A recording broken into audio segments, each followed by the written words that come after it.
Bonjour, vous rêvez de changer de vie? Tout est possible. Claire Verneil, finaliste Masterchef, est passée d'avocate pénaliste à chef pâtissière. Elle vous explique tout de suite la marche à suivre. Bonjour Claire. Bonjour Christelle. Vous êtes une ancienne avocate. Vous avez fait pendant 10 ans en fait, du droit d'abord et un DEA de droit. En Exactement. propriété intellectuelle. Et oui, j'ai fait donc 10 ans d'études de droit pour la plus grande joie de mes parents, dont effectivement... Ils étaient fiers de leur fille. C'est ça, qui voulait partir à New York, qui voulait faire de la propriété intellectuelle et puis qui s'est heurté finalement au 11 septembre. Pourquoi? Exactement, en fait, c'est que moi j'ai soutenu ma thèse 3 mois jour pour jour après le 11 septembre, avec une thèse sur la contrefaçon des produits de luxe, et le secteur était complètement sinistré, plus d'Américains, plus de clients. Qui voulaient venir en France. Exactement, et donc pas de service juridique qui embauche, à part... Pas de boulot, vous envoyez des CV J'envoie les CV, j'ai un poste dans une boîte qui n'est pas du grand luxe à Madrid. C'est pas forcément ce que j'avais envie de faire à ce moment-là, et donc plutôt que d'attendre qu'on vienne me chercher, je pars en stage dans un cabinet de propriété intellectuelle et en même temps, je vais préparer le concours d'avocat. Oui, parce que vous aimez bien les concours. Exactement, voilà, ça marche un peu ma vie, les défis. Premier concours d'avocat que vous réussissez, et ensuite 5 mois après, vous passez le concours d'éloquence que vous gagnez. Oui, exactement, je deviens premier secrétaire de la conférence du stage, c'est le mot usuel.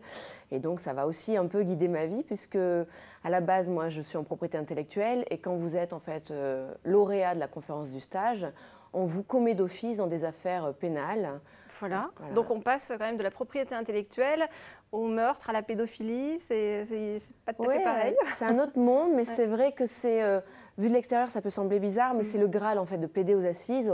Il y a des avocats qui n'y plaideront jamais de leur vie, et c'est vrai que quand vous êtes jeune avocat, vous avez 6 mois de bar et qu'on vous donne on vous propose donc effectivement un dossier, c'est un mélange de tout. Mais c'est quelque chose en général qu'on ne laisse pas passer. Vous faites ça pendant 8 ans. Alors 8 ans où c'est quand même épuisant avec des bons horaires. Et qu'est-ce que vous faites à minuit? En fait, ce qu'il y a, c'est que c'est au-delà des horaires, c'est la teneur des affaires. Moi, en même temps, je suis avocat de l'enfant, je fais beaucoup d'affaires de mœurs, tant du côté émotionnellement, c'est dur. Tant du côté, effectivement, des présumés coupables que des victimes. Et donc, c'est vrai, quand vous sortez, quand vous rentrez, soit de la maison d'arrêt, soit d'avoir vu vos clients, à minuit, on ne peut pas aller au théâtre, on ne peut pas se détendre avec du tennis. Donc on fait de la cuisine. On fait des gâteaux, parce que la pâtisserie, c'est ce qui demande autant de concentration en fait, qu'un dossier.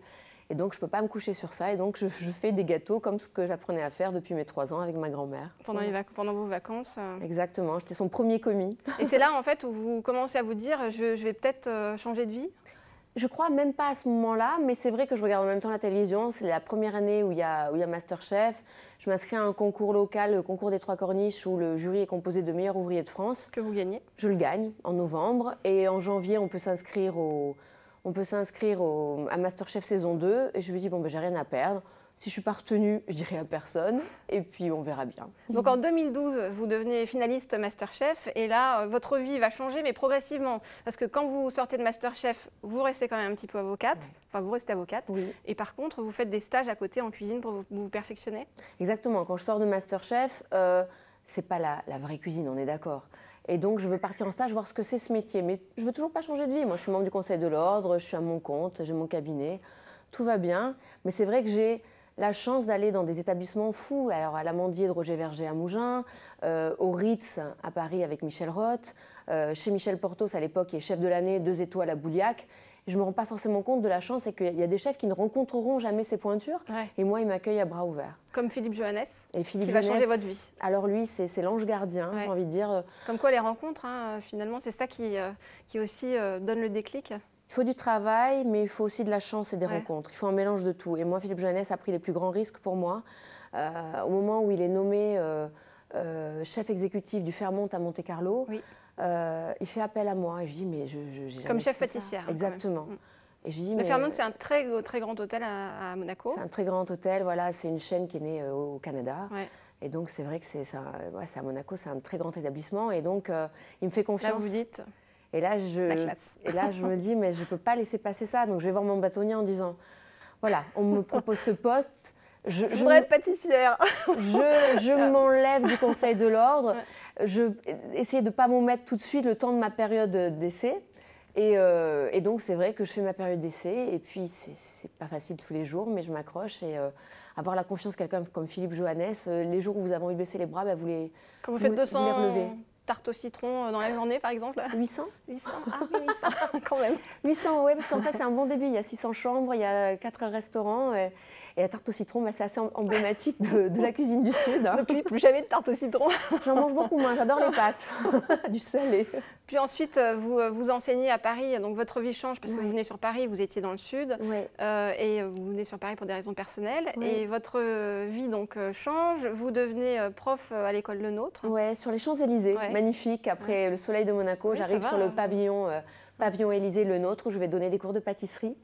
Voilà, après d'aller enchaîner avec les réouvertures du pavillon royal dans le Bois de Boulogne. Et puis après, monter ma propre société. Sur mesure, en fait. Vous faites du sur mesure parce que finalement, vous revenez à la liberté. Quand on a été avocat, quand on a été à son propre compte, on a du mal à avoir quelques personnes au-dessus de soi. Donc, bon, c'est un petit peu le problème. Donc, ouais, je crée ma structure et je fais que du sur mesure. Je fais du consulting. Je travaille autant pour des boutiques, des sociétés que pour des particuliers. Et je m'associe à Stéphane Perrotte aussi dans le même temps, voilà, qui est une très belle rencontre. Mais alors du coup, on a l'impression que c'est facile quand vous dites ça comme ça, de changer de vie, mais enfin, quel est le conseil que vous allez donner vraiment aux gens pour qu'ils se sentent mieux demain et qu'ils prennent leur vie en main? Il faut pas avoir peur. Et enfin, il faut se faire confiance, savoir ce qui vous rend heureux. Ça paraît peut-être impulsif comme ça, mais moi, toute ma vie, comme on en parlait tout à l'heure, j'ai aimé les concours, j'ai aimé les défis. Et je crois que c'est le plus important, en fait, c'est de se faire confiance et se donner les moyens. Voilà, mais pas hésiter. On peut tomber que de sa hauteur. Merci beaucoup, Claire. Donc, nous, on a compris, il va falloir oser, on ne va pas tomber très bas et de toute façon, on se relèvera. En tout cas, on se voit très vite pour une prochaine Success Story.